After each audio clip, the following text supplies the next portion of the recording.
नमस्कार। न्यूज़ डंका में मैं महेश विचारे आप सभी का स्वागत करता हूं। दोस्तों, ईवीएम के मामले में अभी सुप्रीम कोर्ट में सुनवाई जारी है।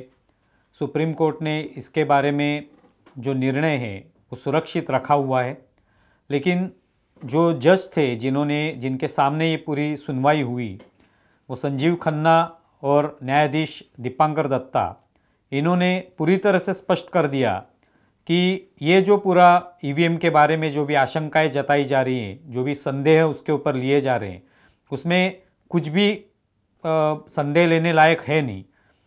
जो भी बातें हैं वो चुनाव आयोग ने स्पष्ट कर दी हैं और चुनाव आयोग पर हमारा कोई नियंत्रण नहीं रहेगा। ये पूरा चुनाव की ये जो प्रक्रिया है, पूरा चुनाव जो है वो हम लोग नियंत्रित नहीं कर सकते। जो भी बातें थी, जो भी संदेह था, उसके बारे में उन्होंने स्पष्टीकरण दे दिया है, तो अभी हम लोग उसमें कोई नियंत्रण नहीं रख सकते।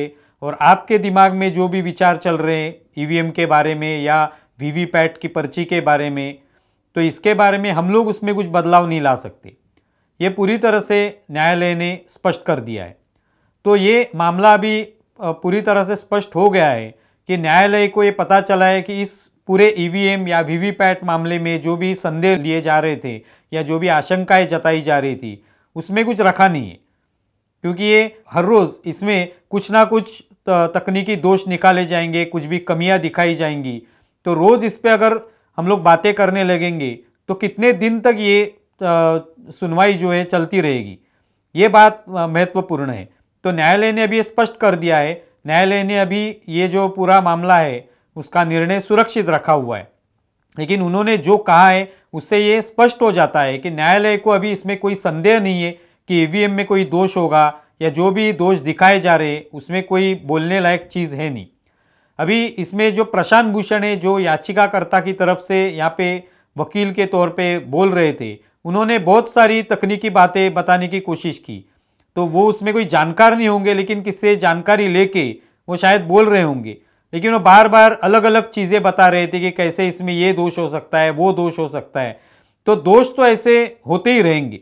तकनीकी चीज़ें जब हम इस्तेमाल करते हैं कोई भी और किसी भी क्षेत्र में, तो उसमें कोई ना कोई कमियां तो होती हैं, क्योंकि ये तो मानव निर्मित होता है, तो उसमें कोई ना कोई दोष हो सकता है, कोई ना कोई सुधार आने की आवश्यकता होती है।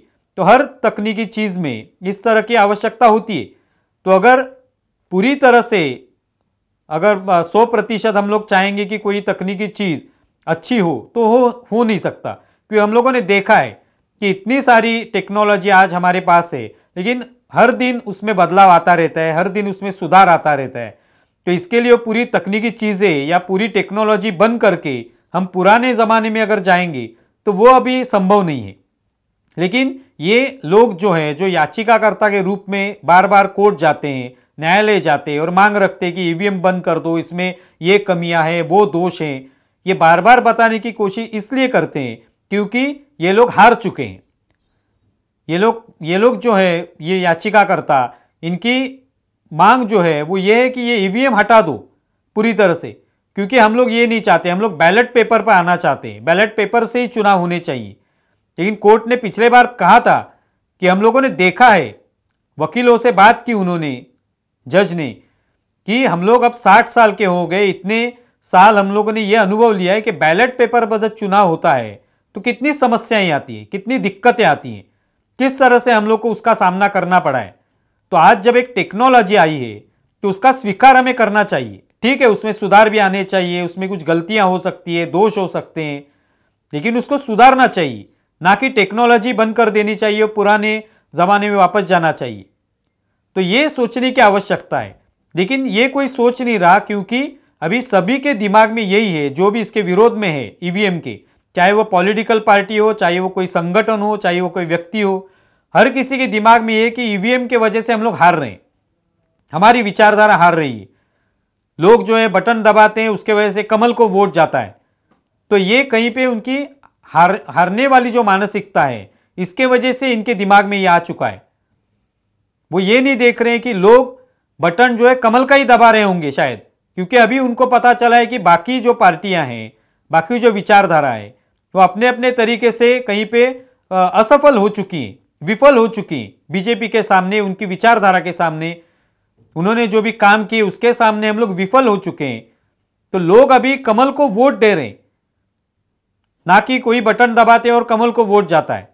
लेकिन ये अभी दिखाने की कोशिश या भ्रम पैदा करने की कोशिश कर रहे हैं कि देखिए कुछ भी बटन दबाते हो कमल को वोट जाता है। तो वैसे नहीं है, लोग अभी कमल का ही बटन दबा रहे हैं। तो उसके लिए उसमें अगर बदलाव लाना है तो पहले इन सभी लोगों को, जो भी विपक्षी पार्टियां हैं, इनको अपनी नीतियों में, अपनी विचारधारा में बदलाव लाना होगा, लोगों तक पहुंचना होगा, लोगों से संपर्क करना होगा, तभी ये संभव हो सकता है। लेकिन वो नहीं सोच रहे, उनको ये पूरा सिस्टम जो है वो ही बदलना है। अगर हम क्रिकेट का उदाहरण ले तो पहले क्रिकेट में जो मैदान में जो अंपायर हुआ करते थे उतने पर ही चलता था, वही निर्णय दिया करते थे। लेकिन बाद में पता चला कि टेक्नोलॉजी का अगर इस्तेमाल करते हैं हम लोग तो थोड़ी आसानी होगी, अंपायर जो है अधिक उत्तम निर्णय दे सकते हैं, सही निर्णय दे सकते हैं। तो वो टेक्नोलॉजी आ गई।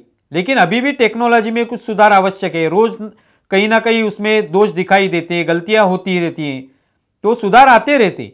लेकिन अगर वापस वो टेक्नोलॉजी निकाल के पुराने ज़माने में अगर हम जाएंगे या समय का पहिया हम लोग उल्टा घुमाएंगे तो वो संभव नहीं है और वो उचित भी नहीं होगा। इन्हें कोई समझना नहीं चाहते। तो अभी सुप्रीम कोर्ट ने यह बता दिया है कि हम लोग चुनाव आयोग को नियंत्रित नहीं कर सकते। जो भी संदेह थे उसके बारे में चुनाव आयोग ने स्पष्टीकरण दे दिया है। अभी इससे अलावा इससे आगे जाकर और कुछ नहीं कर सकते हम लोग। तो मालूम नहीं इसके बाद क्या होगा। शायद निर्णय देने के बाद भी वापस आगे आने वाले समय में और कोई याचिकाकर्ता अगर कोर्ट में जाएगा और नई कुछ बातें लाएगा तो हो सकता है। लेकिन इसमें से क्या हाथ में आया? इतने दिन अभी ये सुनवाई चली, उसमें से हाथ में क्या आया? समय जाया गया और इसके अलावा कुछ हाथ में नहीं आया। तो यही होता रहेगा तो फिर उससे लोकतंत्र पर जो लोगों का विश्वास है वो उड़ जाएगा। और वही वो चाहते होंगे विपक्ष के दल, तो पता नहीं। लेकिन सुप्रीम कोर्ट ने अभी ये स्पष्ट कर दिया है।